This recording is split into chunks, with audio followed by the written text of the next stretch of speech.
Chapter 5. The Gallilapo truck was an interesting piece of military equipment. With two of the large beasts in the front harnessed to a set of poles, it could carry cargo at decent speeds, with an unattainable load limit.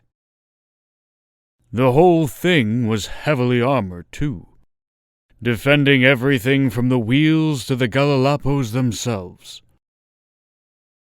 For the time being, we were as safe as possible inside. I looked around the hold. All of my siblings and Major Zeal appeared to be either dreading the battle to come or motion sick with our experimental mode of transit. Autumn and I were once again fully encased in armor, with our swords sharpened and ready for the prospect of Felebrano flesh. Nick was given a full suit of Federation-issued armor to pair with the helmet he had worn the night before, while Chuck had received the gift of a lifetime. In addition to the visor and lower mask, he now sported a suit of sleek, lightweight plates. He had always had odd tastes, more prevalent now than ever with his lack of shoulder pads, exposed biceps, and, most of all, his weapon of choice. He had opted for a sort of retractable forearm-mounted attachment that I had never seen in practical use before.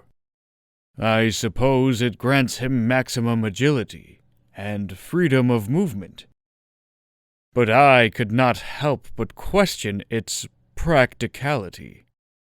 For the first hour, Major Zeal sat as far from the rear door as possible, clearly deep in stressful contemplation. The coordinated and purposeful movement I had observed from him at first had been replaced with an anxious jittering.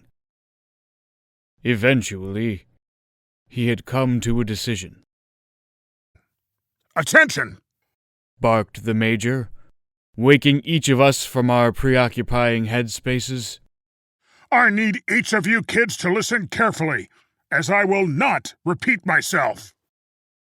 "Yes, sir," I said alone. It seemed the others were either too frightened or too inexperienced to speak. Minister Zebulon Alalo is the target, alongside any Mynah-cursed Felebrano who dares to associate themselves with him. Federation intelligence has uncovered some ancient texts that refer to a network of tunnels beneath what is now known as Zebulon's fortress. Evidence of his soldiers exiting the base without gate procedures corroborates this, and it explains why the minister would pick such an otherwise useless position. I am sending the four of you into those tunnels, wherever they might be. Once you are inside, and hopefully before they notice you, I will work with the remaining troops as well as our pending reinforcements to overwhelm the western gate. Your job will be to start a fire inside and eliminate the minister himself. Am I understood?" This time we all nodded, except for Chuck. "Why should we risk our lives just to save yours?" The Major did not take kindly to this, walking over to Chuck and getting in his face. "This is not about my life, child. This is about unity, the conquest of our God. This is about saving Hanyam from that pink-skin plague we call Felebron. Hell, maybe for you this is about your own survival. You have now gotten to see what King Mynah Smith 9 does to those he no longer deems useful. I pray you do not make the same mistake as I did. Otherwise, I know for a fact he will have no issue stomping the life out of your scrawny, flamboyant hide. Am I understood?" Yes, sir. "All right, then. With that out of the way, we are here." The entire rear wall folded down onto the dirt and sand, making a smooth ramp for our departure. Dust and sunlight beamed into the formerly dark space, making it clear that our moment of safety had ended. The desert had always been a lifeless place, inflicting a wave of hunger and thirst onto anyone who inhaled its wretched air. The animals that lived there were mostly snakes and other vermin, who could only survive off the misfortune of others. I would rather have been anywhere else. At the end of the ramp stood a tall and dark man, clad in unnaturally heavy armor. It must have been a much older issue, as the wrinkles in his face and hints of gray in his frizzy lump of hair alluded to. He looked tired and hungry, drained by the desert. His cape and headband were tattered and soaked in spots of blood. Yet his etiquette did not waver. Initially, I was surprised to see a man like this, as darker-skinned humans were rarely promoted within the Indigalo Federation, due to their appearance deviating from that of Mynah's. But then it all made sense when I considered the terrible assignment he had found himself with. His lack of a helmet or mask reminded me of the human cost of conflicts like these. Good morning, General. Wheezed the older officer from outside. We are quite glad to be reinforced and resupplied. Hello, Captain. Greeted Zeal, disinterested in the man's struggle, and without the care to update him on the demotion. You're Captain Proditor, yes? Yes, sir. Captain Deven Proditor of Gilded, sir. Coughed the lesser officer, somewhat happy to be recognized. Good. We have much to discuss on the way to your camp.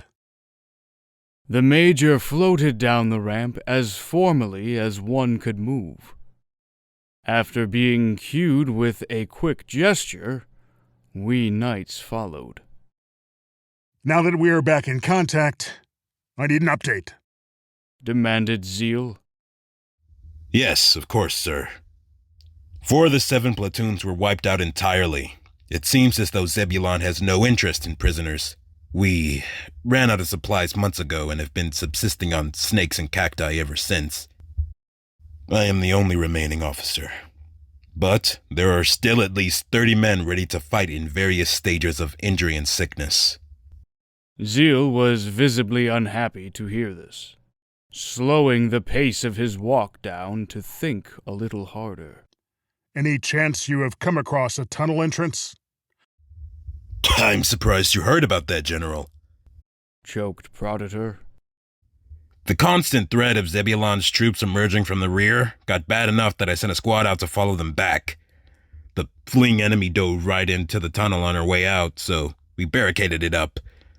Since then, we've had no trouble spotting them early. For the first time, Zeal seemed relieved. Good. The current plan is to send the Indigalo Knights in through those tunnels to tear the fortress down from within, while I lead your men to keep Zebulon's forces busy at the western gate. Those kids are the Indigalo Knights? Asked the captain, baffled by our ages. That is correct, Deven. There was a brief moment of silence, interrupted by Proditor remarking, My son was 20 when he joined the force out of the academy. We are the strongest warriors in Hanium, sir. There's no need to question our ability on the basis of age. Interjected Autumn, who was observably offended, despite the statement clearly being more aimed at Chuck and Nick. Have you ever been in a real fight, miss? Mocked Proditor. Without thinking, I entered the conversation. I have, sir. I can assure you, our training is quite applicable, and I now wish I had spared witnesses to testify to that. That shut him up. It also earned me another gesture from Nick, who is still painfully curious about my military experience for whatever reason. Luckily, we had arrived at camp by then. The camp was situated in one of the few canyons in the entire desert. A small collection of crude tents in a sea of endless nothingness. We were far enough out that the horizon had become a flat line separating dry tan and pale blue. Surrounding this sad place where the sun could only haunt the men unlucky enough to be beneath it. Proditor's men surrounded us, staring with hollow eyes. Every kind of wound adorned their bodies, and their uniforms were in various states of disrepair. Not one of them wore a cap or mask, and the bits of armor they chose to keep were covered in dents and scratches. Blood was everywhere you could look, dyeing their clothes, skin, and weapons. My father had truly sent us to hell this time. Attention, men! Retched Proditor, spinning in circles so as to address them all. These are our guests, General Inkar, Zeal, and the Indigalo Knights. They're what we need to finally end this campaign. In the coming hours, we will be receiving reinforcements and supplies. As soon as your bellies are full and your illnesses are flushed in Furionite, we will be making our final push for the fortress.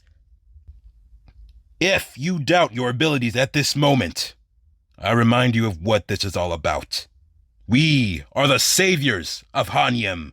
We are the warriors of unity. Tonight will be full of bloodshed, so that the world of our children will not. This hardship, whether we live to see its result or not, is a necessary one. May Mynah guide your swords, men. May Mynah guide your swords. The crowd erupted in applause at either the mention of supplies or the rhetoric of the captain itself. Cries and cheers could be heard all around, and I could not help but get caught up in it. I needed that reminder to regain my faith in the Indigalo Federation, despite the fools and villains who operate within it. To those men, that night probably seemed like a feast. Soldiers in full, crisp uniforms marched one by one into the camp, carrying crates and rolling barrels full of life itself. Their less tidy counterparts greeted them with strong embraces and the deepest gratitude I have ever witnessed. Rations were gobbled up like pie, and Furionite was snorted and injected at such a rate one would think it was recreational. They chugged gallons of water and cheered one another on as if it were liquor, before dancing around campfires to the merriest of shanties. In a hallucination of kinship, Chuck even joined in at one point. Such happiness was so infectious that I was able to distance my mind from George for once, sitting back and watching the festivities as though it were a stage play. "It was an excellent speech, sir," I mentioned to Proditor later on when he found a seat next to me by the fire. Why, thank you, he snorted, before emptying a fresh flask of Gesherin wine into his gullet. It's the least I could do for a group of men who will be dead tomorrow. Suddenly, I was back in reality, where George was dead and Nick was in danger. The terrible feeling in my stomach of losing the one person left I still cared for bubbled viciously as I struggled to hold my dinner down. It felt almost predestined, as though I had seen his future and was simply counting down the hours until some horrible Felibrano drove a sword through his skull. This dreadful line of thought was finally cut by the feeling of a lump of paper knocking me in the back of the skull. Sergeant Zed Aurum, commanded Major Inkar Zeal from behind. That paper is your map, which should lead you right to the barricaded tunnel. Yes, sir, I blurted, scrambling to stand at attention. Once I had everything together, I turned to see Zeal standing alongside my siblings. They were all suited up and ready to depart once more. With blades in sheaths and backs straight, I had clearly missed a memo. The sergeant here is in charge of your squad from this moment on. Make your way through the tunnel quickly, but do not enter the fortress until you see the Felibrano troops scrambling to the battlefield. Addressed the major to the others. Yes, sir, answered Nick, while the others gave only reluctant nods to the idea of my leadership. Zeal nodded back, and walked over to claim my spot next to Captain Proditor. Good luck out there, knights, chuckled Proditor as we marched off into the quiet desert night. Walking through sand with large armored boots is an understated struggle.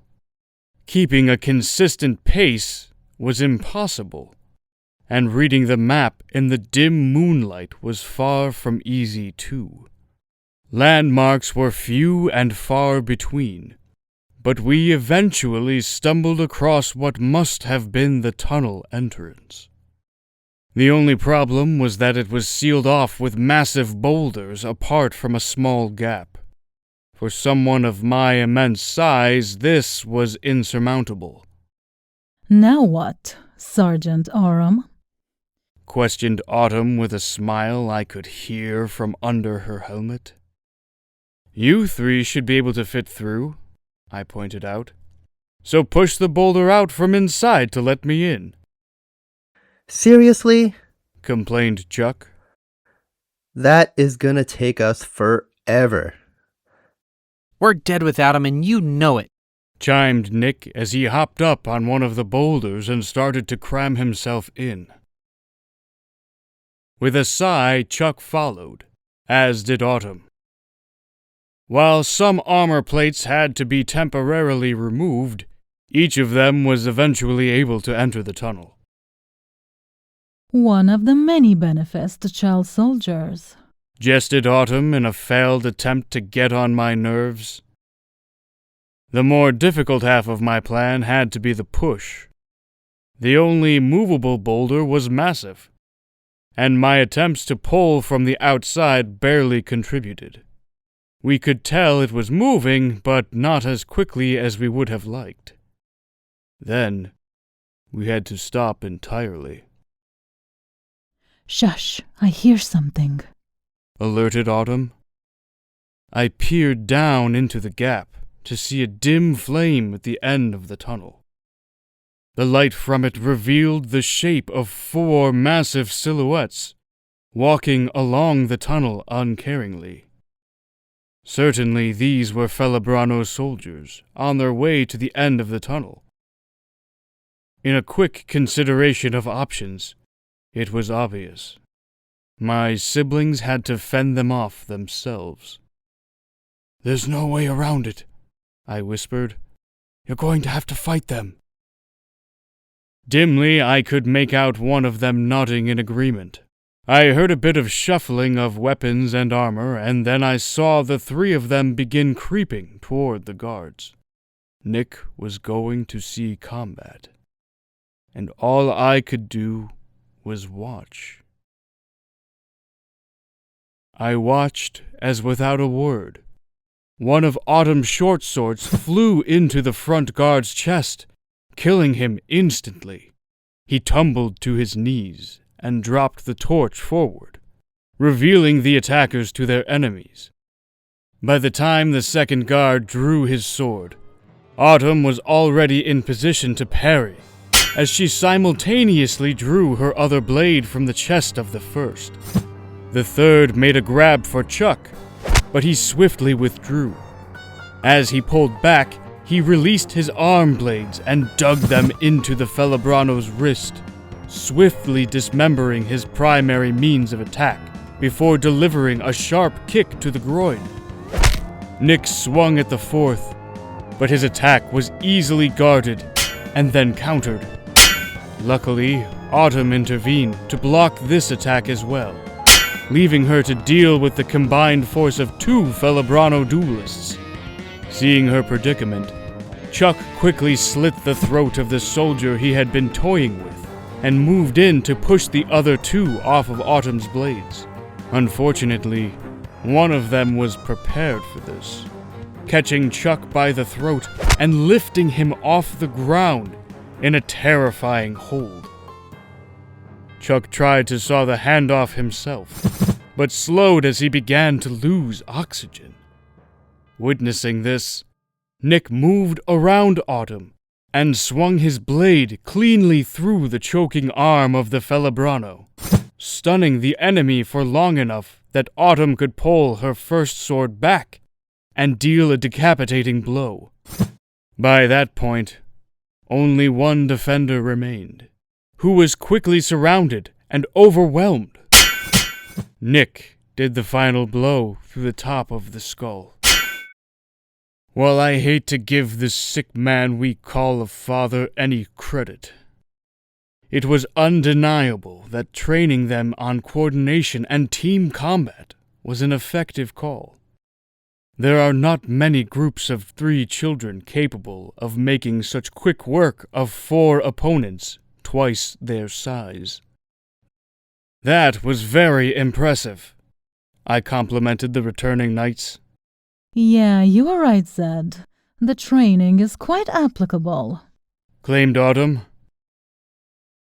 The boulder did not take much more force to remove, and for better or for worse, my siblings had proved to be formidable combatants. At that moment, I was stupid enough to believe that we were capable of a mission like this, after all.